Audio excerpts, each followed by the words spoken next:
Welcome to the Yoga Focus podcast. My name is Goellner, and I am a yoga therapist and occupational therapist based in New Jersey. I created the Yoga Focus podcast as a way to talk about the tools and techniques of yoga and to see how we can use those techniques to create a greater sense of focus and clarity within our life. Hey everyone, welcome to a really special episode of the Yoga Focus podcast. You might have already noticed that this is the first podcast that I've done since I cut my hair. And the reason that I finally cut off my hair was because I finished the book that I've been working on. I like to give myself an interesting goal or wait until something rather substantial happens in my life, and that's when I cut my hair. So for this one, it is the project that I've been working on for about the past 3 years, which is this yoga book about using the wall as a prop in a therapeutically based yoga practice. There's another episode of the podcast where I talked a bit about how I actually went through this process of self-publishing, of writing, of doing the pictures, because there are literally hundreds of pictures in the book. That was a whole process of doing really low budget photography sessions. Patrick was my photographer for half of the book, and then I ended up using my camera to do the other half when he was no longer available to help me with that on the weekends.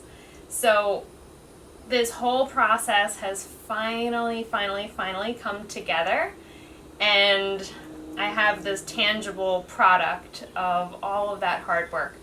Today I just wanted to talk to you about what it was about this type of practice that motivated me to put all of this work into creating this cohesive body of knowledge about using the wall. And I have to say, I really went back and forth for a while of just calling the book Yoga at the Wall, and I finally decided that it was going to be Yoga Therapy at the Wall because for really a few different reasons.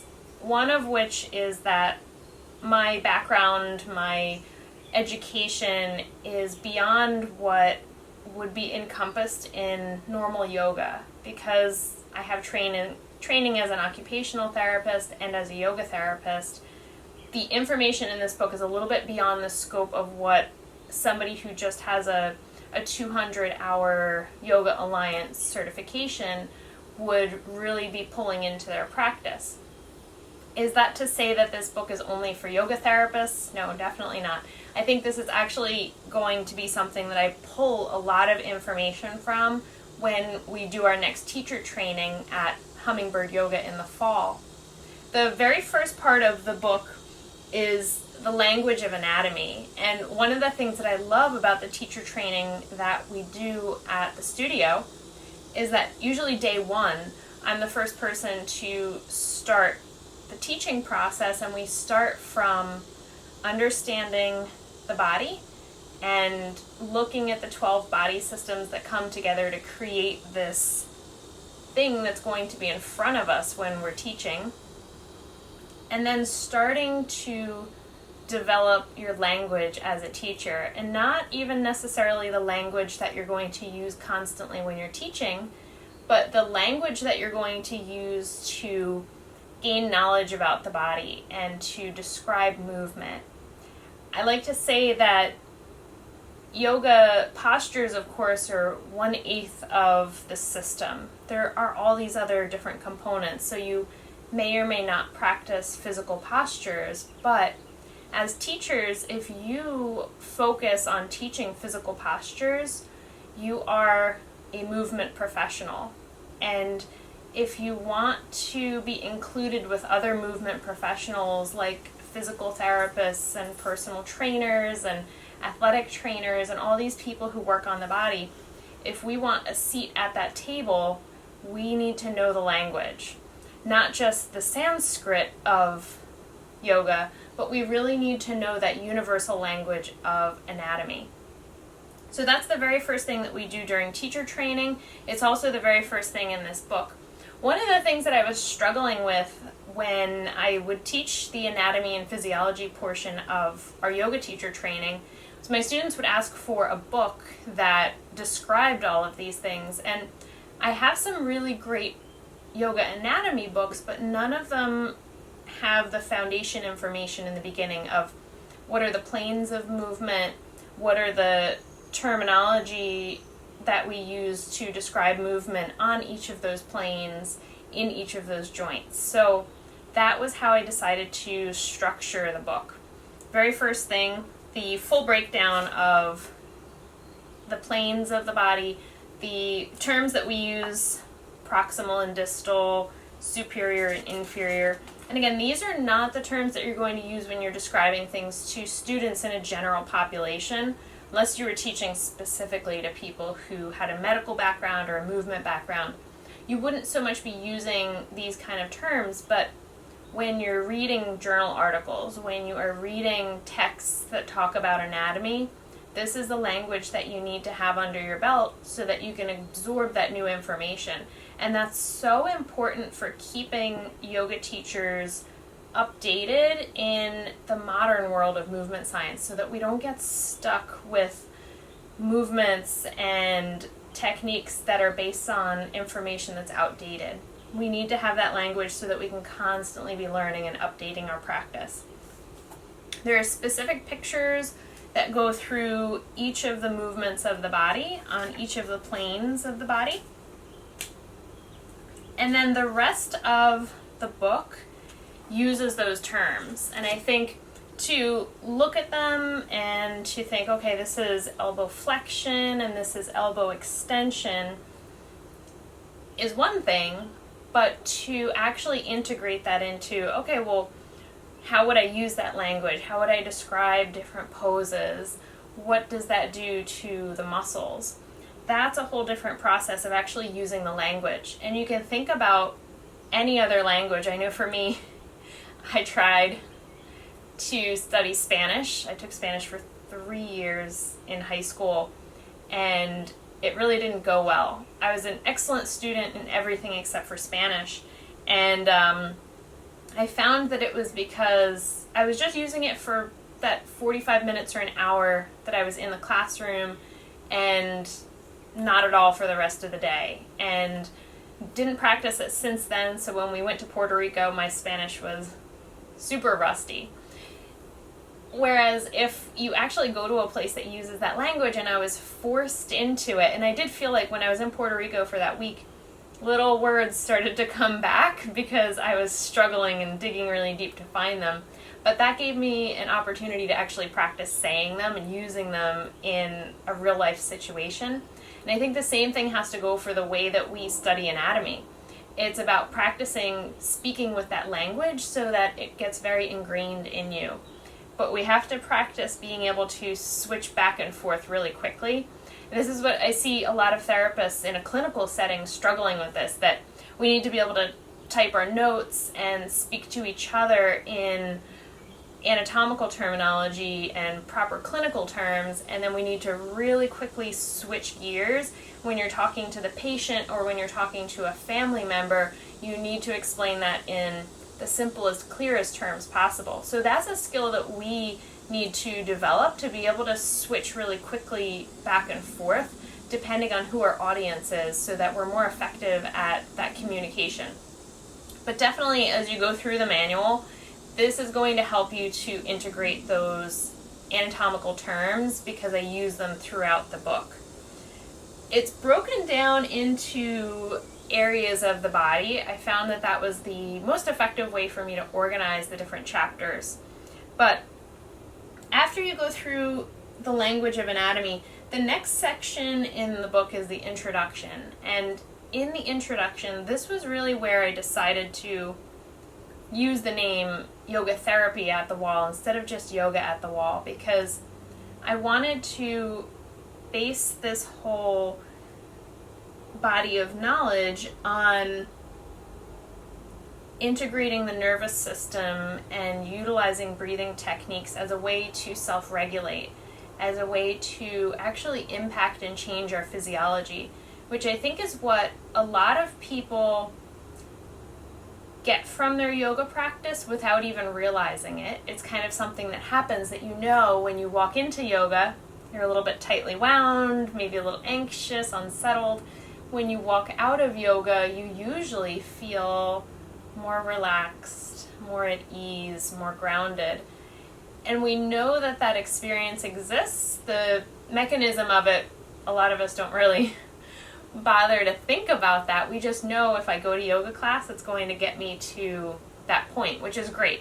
But as yoga teachers, we need to understand that process, and in understanding that process, we can really know, well, what components are shifting our energy in this direction, what components are shifting our energy in the other direction, and then how can you take those tools and apply them accordingly, especially when you're working in a yoga therapy context where it's one person that's directly in front of you, you're looking at their specific needs, which is a little bit different than when you're in a group setting and there's a whole bunch of students in front of you and you're really teaching a very general open level class, something that's going to work for most people. Yoga therapy is more individual, more specific, so you can utilize those techniques of self-regulation very specifically, which is such an interesting process, seeing what works for different individuals.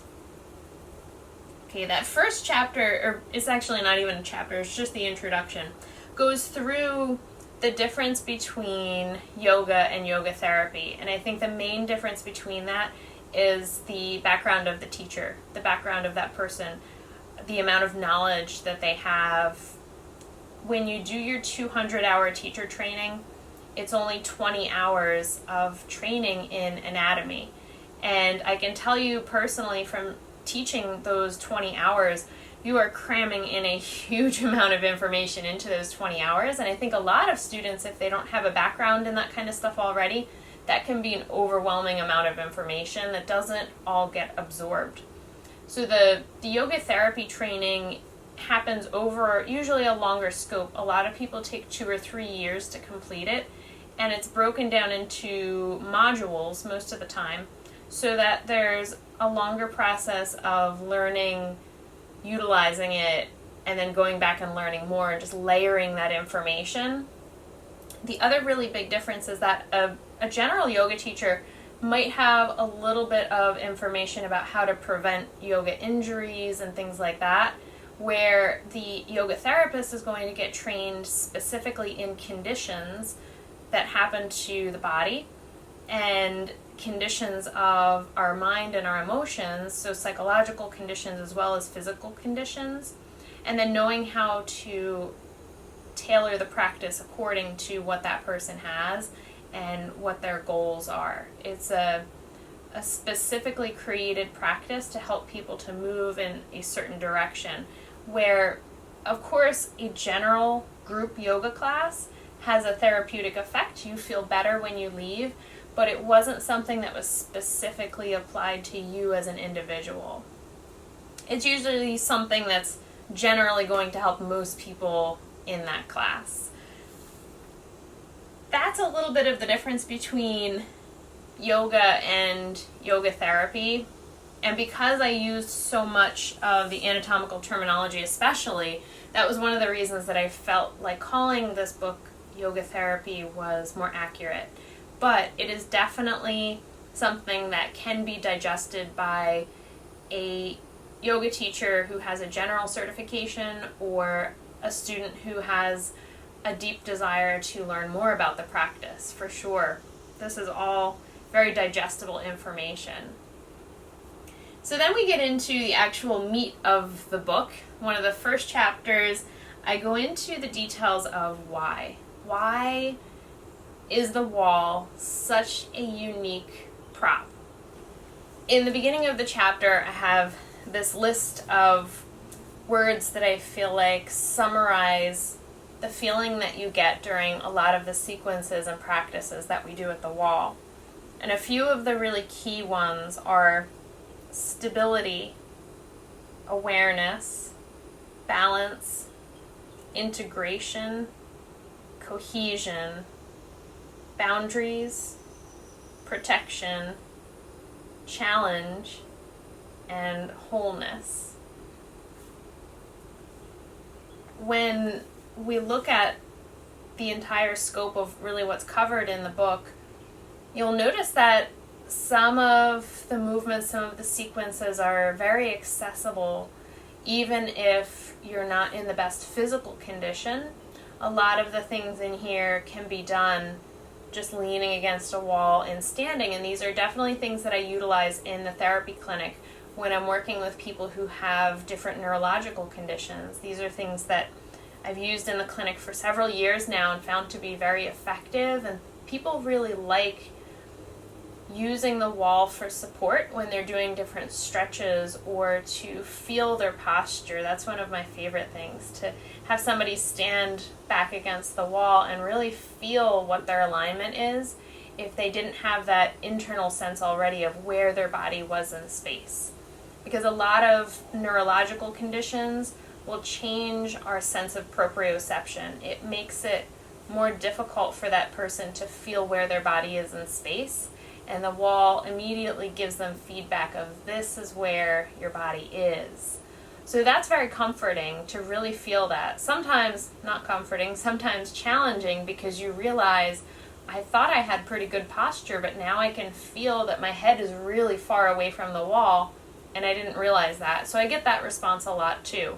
But that's the step of awareness. Once you know that your head was very forward posture, or your shoulders were very rounded, or you had an extremely deep lower back curve, once you know, then you're in that space of awareness, and then we can start to bring you back into that space of balance.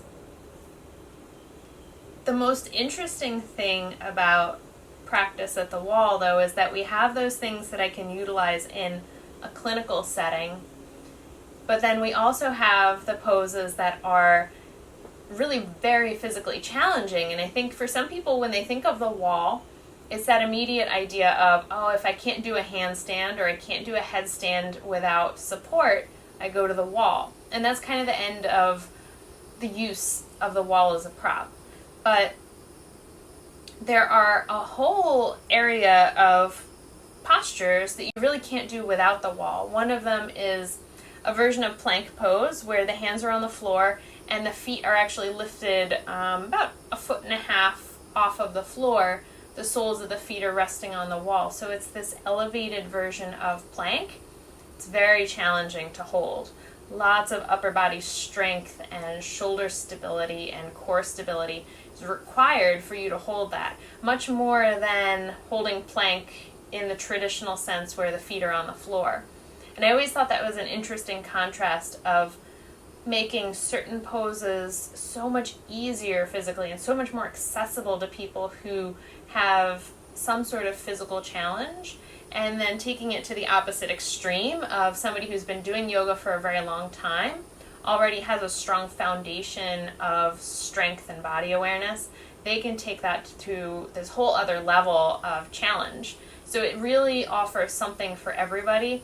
And then for the teacher, it gives you this ability to pick and choose what's going to be appropriate, which version is going to be appropriate for each person that you're working with. So it is a much more tailored approach to selecting poses and creating a program for somebody.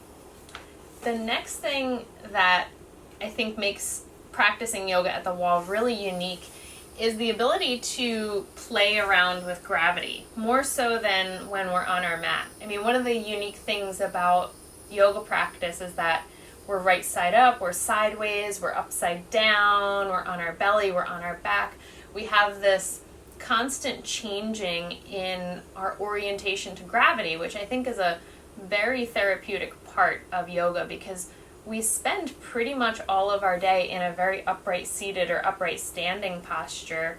So when you get onto your mat, you get that huge variety of so many different positions. It really helps our body to function the way that it was made to. When we throw the wall into the mix, we find that poses where you're upside down that maybe wouldn't have been accessible on your mat normally suddenly become accessible. So we're doing even more changing of position. And that highlights this whole experience of what is it like when we turn the body into different positions, and the force of gravity, that constant downward force, is putting that effort on the body in a different direction. When we're standing and when we're upside down, there's a very different effect on the body.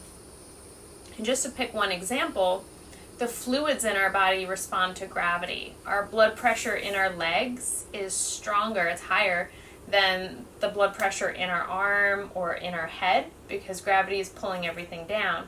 So then if you flip the body over, now the opposite is happening. The fluids are being pulled by gravity towards your head, and the blood pressure at the lower part of your body has decreased, because gravity has an effect on the way that the fluids are distributed in the body. There's an interesting show on Netflix called, I think it's called The Strange Rock, and it's about planet Earth and astronauts being in space and looking back at Earth and what their experiences were like. And one of the astronauts talked about the first time that they were in space, as soon as you experience zero gravity, where you used to have gravity pulling everything down toward your feet, for the first couple hours that you're in space, you have a headache and everything feels like it's kind of rising up toward your head, because you don't have that normal settling effect of gravity. It's a very different internal experience. So I thought that was extremely interesting. Such a good way to understand that gravity is something that's consistent. It's always there. And because it's so consistent, we sometimes kind of forget about it, don't think about it. So then when we jump into that next chapter, breathing at the wall, I talk about how putting the body into different positions against gravity has a subtle effect on our breathing. Now, along the same lines, it's important to note that gravity is not essential for breathing, because astronauts go into space and they can breathe just fine with zero gravity. The lungs are still able to expand, the rib cage and the diaphragm function pretty much the same way, changing the shape of the lungs to move air in and out. When we're in yoga poses on Earth with gravity, and we change the position of the body, the experience that we have is the contents of the abdominopelvic cavity, our stomach, our liver, our intestines, will shift a little bit when we change directions with the body. So if you put yourself fully upside down, it's a little bit more challenging to breathe, because now the contents of our abdominopelvic cavity is now pushing into the diaphragm.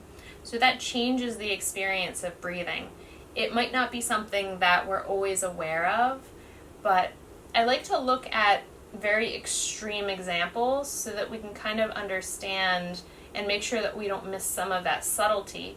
And if you've ever seen somebody who has a very severe breathing condition like COPD, if we put them completely flat on their back, or if we put them onto their stomach, which we would never do, they would have an extremely hard time breathing because of the degenerative process that's going on in the body. It makes it more difficult to breathe when you have the pressure of the body on the chest and on the stomach when you're in a prone position, or when you're supine, gravity is directly pushing against the lungs and the rib cage. So when we prop the body up slightly, which is really the preferred position for somebody who has a breathing condition, they prefer to sleep in a semi-elevated position, it is easier for the body to move against gravity because those muscles are getting weak. It's really just a challenge for them to expand and push out against the organs and push out against gravity. So that's a very extreme example, but then we can look back into our practice and start to notice the subtle changes that happen. You might notice that when you're on your belly and you're going into cobra pose, it feels very different having pressure into the stomach and having to expand away to be able to breathe. So there's several illustrations in the book that talk about the direction of gravity and what happens when we turn our body into different orientations. Just a new little nuance that you can pay attention to as you're going through your postures.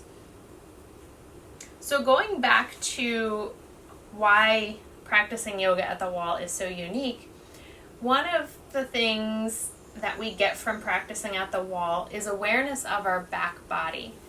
And it's interesting to think about the fact that our sensory organs are really focused forward toward the anterior. Our eyes, our nose, our mouth, our ears are really very forward facing. So we don't have visual input of the back body. I can look down and see what's happening here, but I can't see what's happening with my back. So the only feedback that I'm getting there is from my skin, from that sense of touch, or from my internal sense of awareness. If I have a strong sense of proprioception and interoception, inner awareness, then I might have a better understanding of where my back body is or what shape it's in.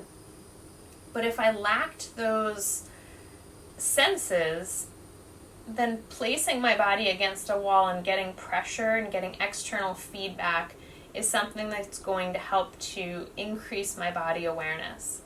One of the things that I really like to do is awareness of your shoulder blades, the scapula, how it's sitting on the back. You might not be able to feel that as you're just sitting or standing, but if you place your back against a wall, you'll notice if one is a little bit farther off of the rib cage than the other, if there's an asymmetry there, or we can look more easily and see if there's a height difference, especially if we put a grid behind you, which is one of the things that I like to use on the wall, a posture grid. That helps us to find things that we wouldn't have been able to see normally, wouldn't have been as noticeable. But it definitely brings more awareness to our back body, especially when we're doing standing poses. And we can do something like Warrior 2 with the back of the body against the wall. We get a lot of information about what's going on back there instead of just that front view like you would get if there are mirrors in your studio, always getting the front view of that pose. And that kind of touches on the next topic of using the wall for body awareness. It's not just isolated to the back body, it really gives us a lot of information about different spots, different joints, different alignment in the body, but it really helps with that process of awareness, especially if you're somebody who doesn't feel super connected and integrated to the physical body. The wall can be really helpful in that process of building awareness and connection.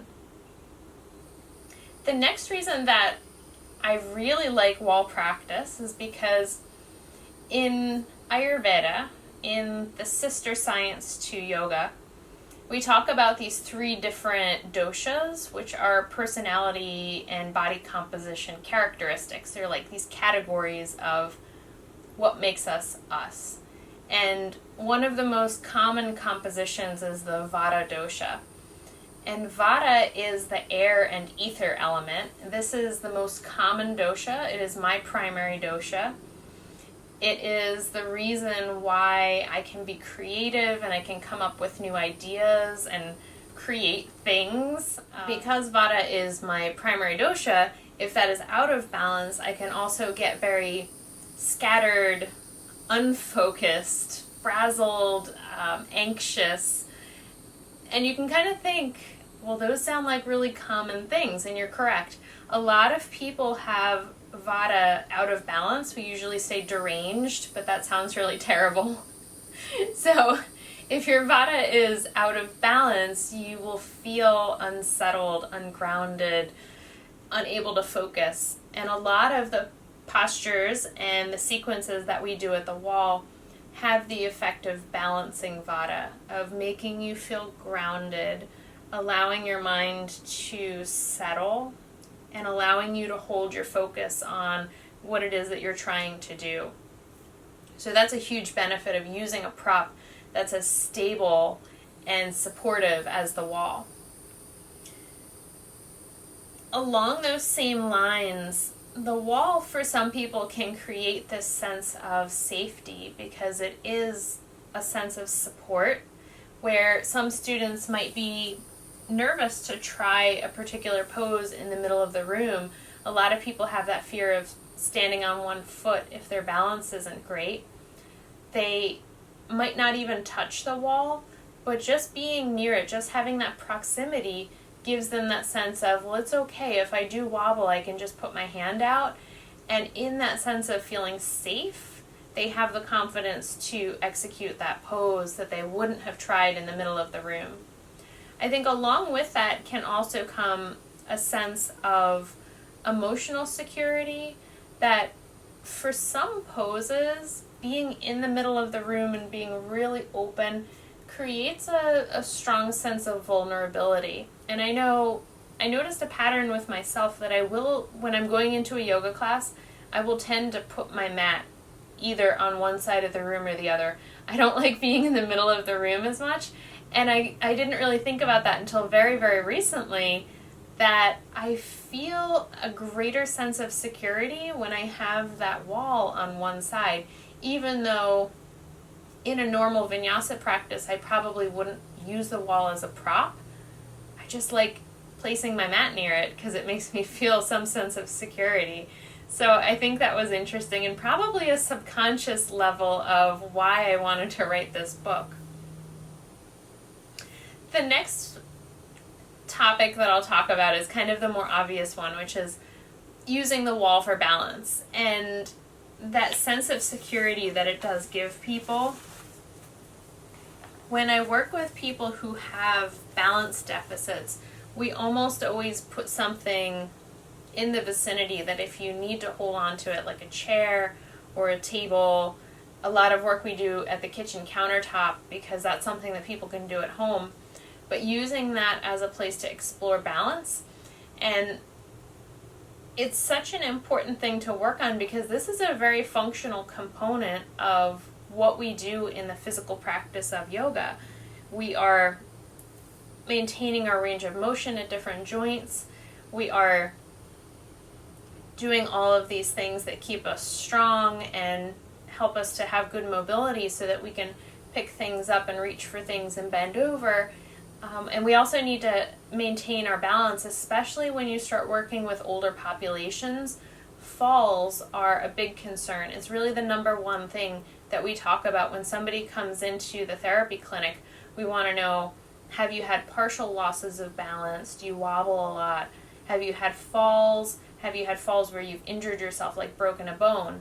And that's something that we look at very carefully. And even if somebody has not had a fall, but they're up in age, we will usually incorporate fall prevention training, how to get up after a fall, and if we notice any signs that would point to osteoporosis, we usually encourage them to get a bone density scan because as balance declines, that puts you in a higher risk for having a fracture because of a fall or a partial fall.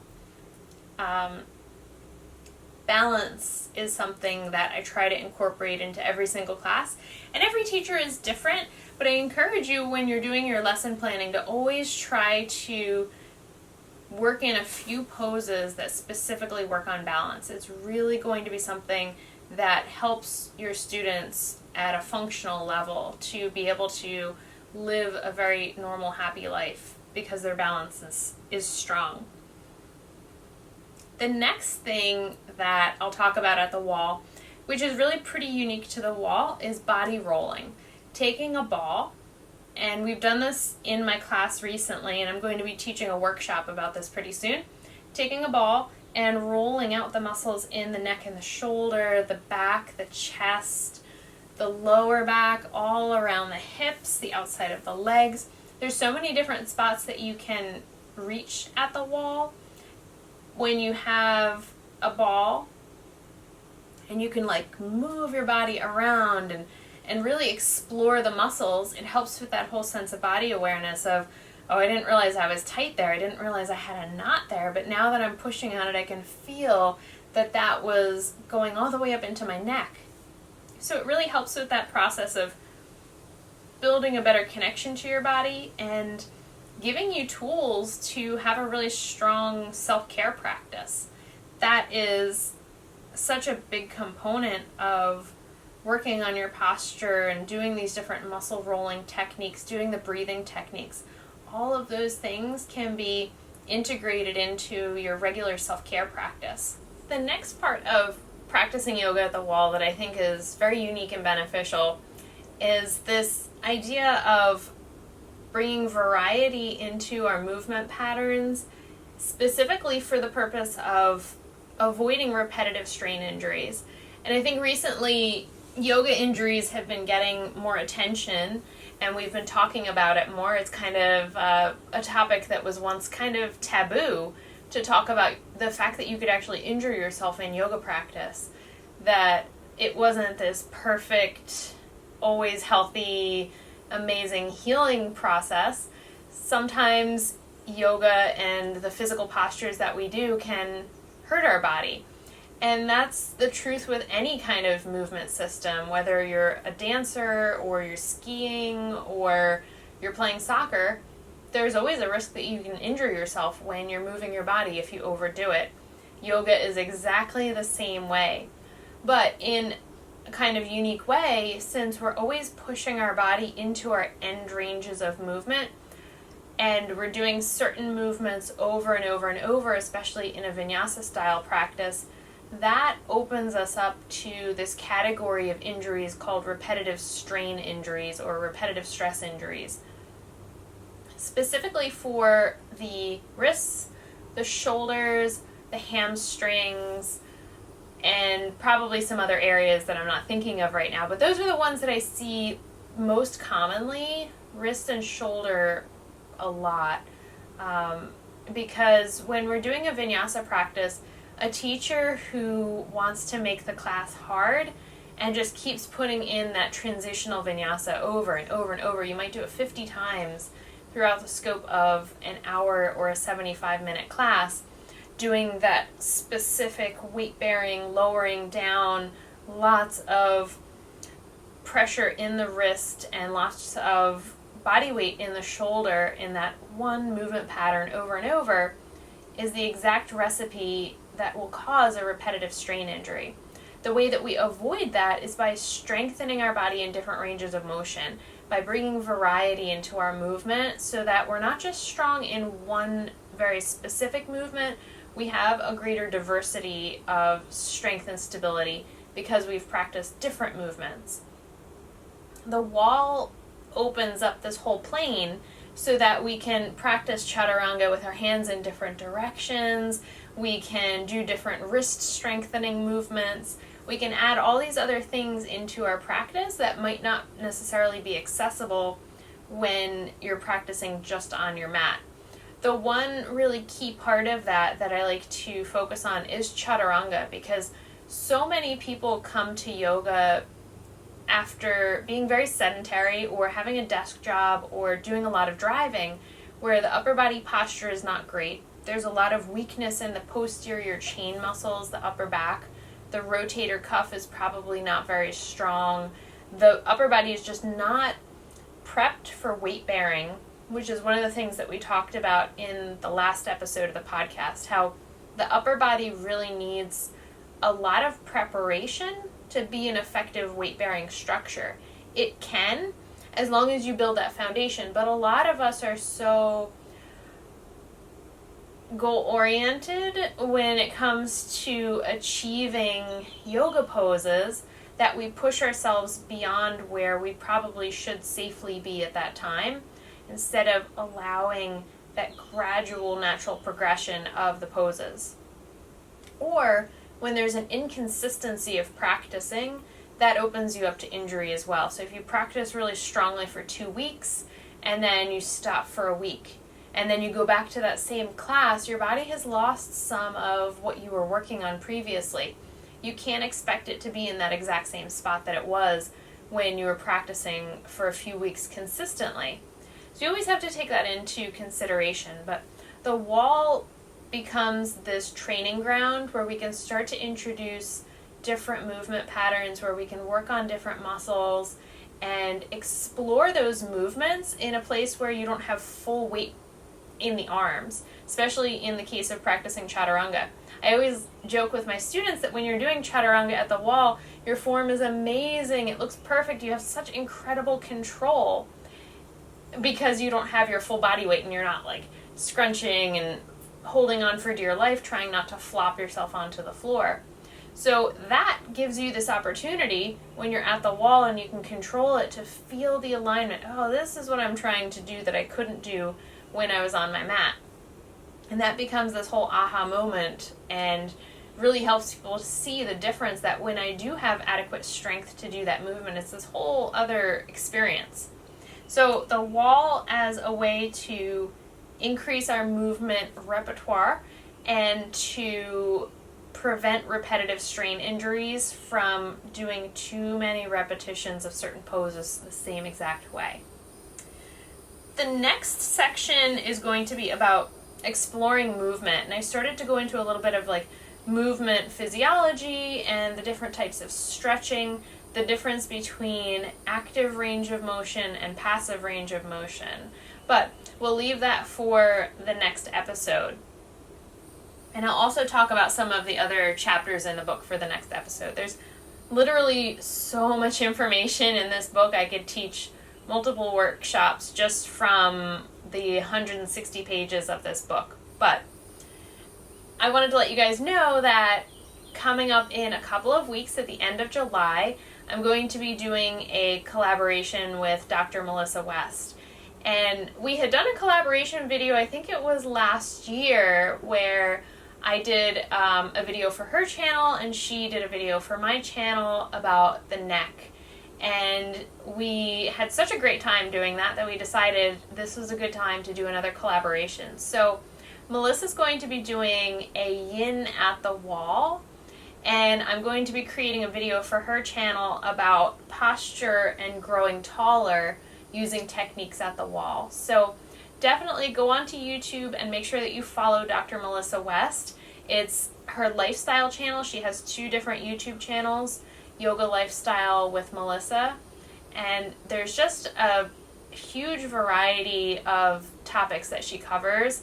And for me, when I was a newer teacher, I remember finding her videos and feeling so inspired by the fact that she taught all of these different topics that most teachers didn't bother to touch on, about digestion and some therapeutic application for our yoga practice. And I feel like that was one of the things that really helped me to understand that my personal focus in yoga needed to be on the therapeutic application of yoga. So Melissa was a big impact on my evolution as a teacher, so I'm so happy to be working with her and being able to create this collaboration. So make sure that you follow her on YouTube and on Instagram. I'll leave some links for that below. I look forward to sharing that stuff with you guys. Thank you so much for watching this episode of the Yoga Focus podcast.